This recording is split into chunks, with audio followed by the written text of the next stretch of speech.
Hello everyone, welcome back to my channel unique recipes by Jasmin. আজকে আমি আপনাদেরকে তৈরি করে দেখাবো গরুর মাংসের সুস্বাদু ও মজাদার হালিম।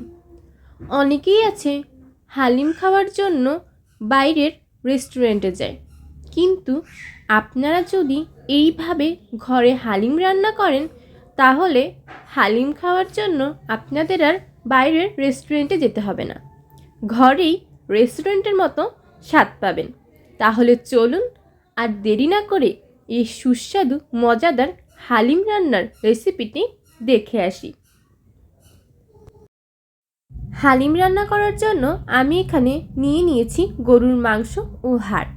আপনারা দেখতেই পাচ্ছেন আমি গরুর মাংসটাকে কিভাবে ছোট ছোট করে কেটে নিয়েছি এবং নিয়ে নিয়েছি 1 টেবিল চামচ রসুন বাটা, 1 টেবিল চামচ আদা বাটা, 1 টেবিল চামচ জিরা বাটা এবং 2 টেবিল চামচ পেঁয়াজ বাটা। আরও নিয়ে নিয়েছি স্বাদ মতো লবণ, নিয়ে নিয়েছি 5-6টা এলাচ ও 5-6টা দারচিনি এবং 10-12টা ফালি করা কাঁচামরিচ। নিয়ে নিয়েছি হালিম মিক্স। হালিম মিক্সের প্যাকেট থেকে আমি মশলাগুলোকে বের করে একটি বাটিতে ঢেলে নেব।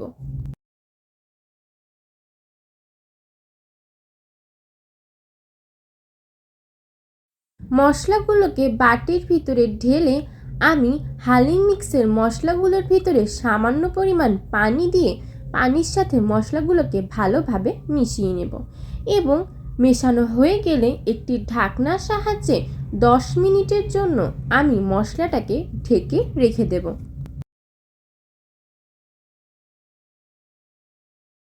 হালিম রান্না করার জন্য প্রথমেই আমি নিয়ে নিচ্ছি একটি প্যান এবং দিয়ে দিয়েছি তেল। এবার আমি এক এক করে রসুন, আদা, জিরা, পেঁয়াজ সবগুলো বাটা মশলা দিয়ে দেব এবং তেলে একটি খুন্তির সাহায্যে কিছুক্ষণ নেড়ে চেড়ে ভেজে নেব। দিয়ে দিব দারচিনি ও এলাচ, দিয়ে দিব স্বাদ মতো লবণ। লবণটা দেওয়ার পর আমি খুন্তির সাহায্যে লবণটাকে মশলাগুলোর সাথে ভালোভাবে মিশিয়ে নেব এবং কিছুক্ষণ নাড়াচাড়া করে নেব। এখন আমি দিয়ে দিব ফালি করা কাঁচামরিচ এবং দিয়ে দিব কেটে রাখা গরুর মাংসগুলো। সবগুলো গরুর মাংস দেওয়ার পর আমি খুন্তির সাহায্যে গরুর মাংস ও কাঁচামরিচটাকে মশলাগুলোর সাথে ভালোভাবে মিশিয়ে নেব।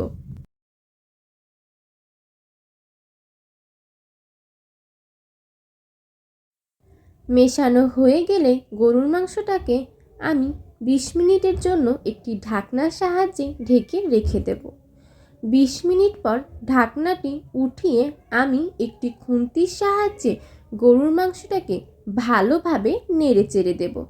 এখানে কিন্তু আমি গরুর মাংসতে আলাদা করে কোনো পানি ব্যবহার করিনি, গরুর মাংস থেকেই এখানে আলাদা পানি বের হয়েছে। এখন আমি এর ভিতরে দিয়ে দিব হালিম মিক্সের মশলা।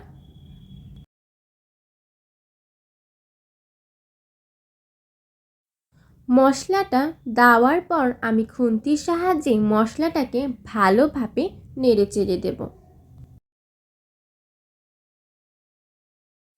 ভালোভাবে নাড়া হয়ে গেলে আবার আমি ঢাকনার সাহায্যে গরুর মাংসটাকে 30 মিনিটের জন্য কষাতে দেব এবং 30 মিনিট আমি গরুর মাংসটাকে কষিয়ে নেব। 30 মিনিট পর ঢাকনাটা আমি উঠিয়ে ফেলব এবং গরুর মাংসটাকে ভালোভাবে নেড়ে চেড়ে দেব।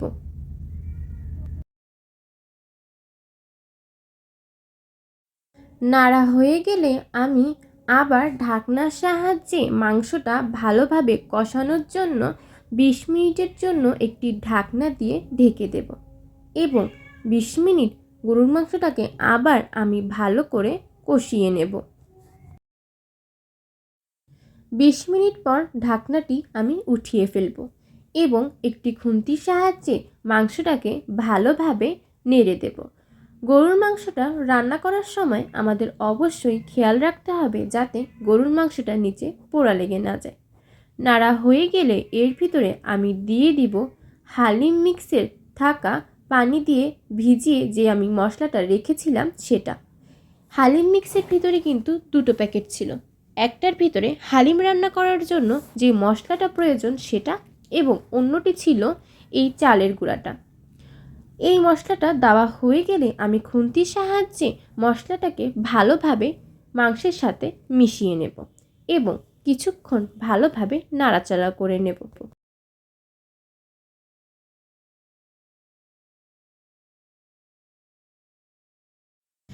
এর ভিতরে এবার আমি দিয়ে দিব 6 কাপ পরিমাণ পানি।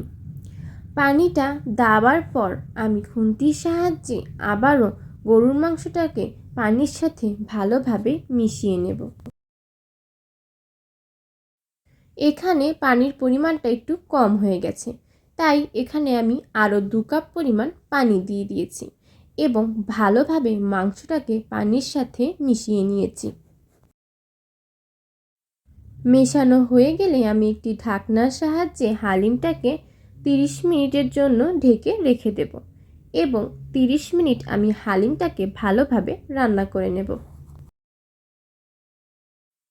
20 মিনিট পর ঢাকনাটি উঠিয়ে ফেলব এবং একটি চামচের সাহায্যে আমি হালিমটাকে ভালোভাবে নেড়ে দেব। আপনারা দেখতেই পাচ্ছেন হালিমটা ঘন হয়ে গেছে।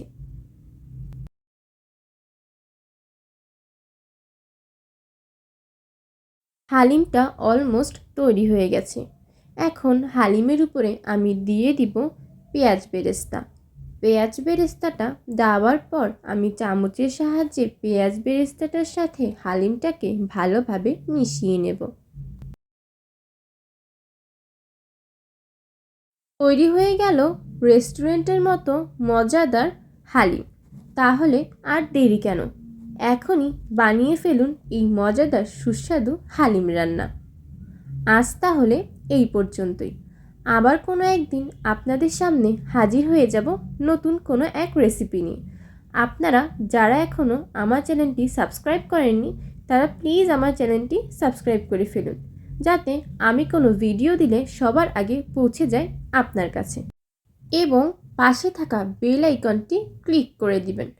ভিডিওটি যদি ভালো লেগে থাকে তাহলে অবশ্যই একটি লাইক দিয়ে যাবেন। আল্লাহ হাফেজ।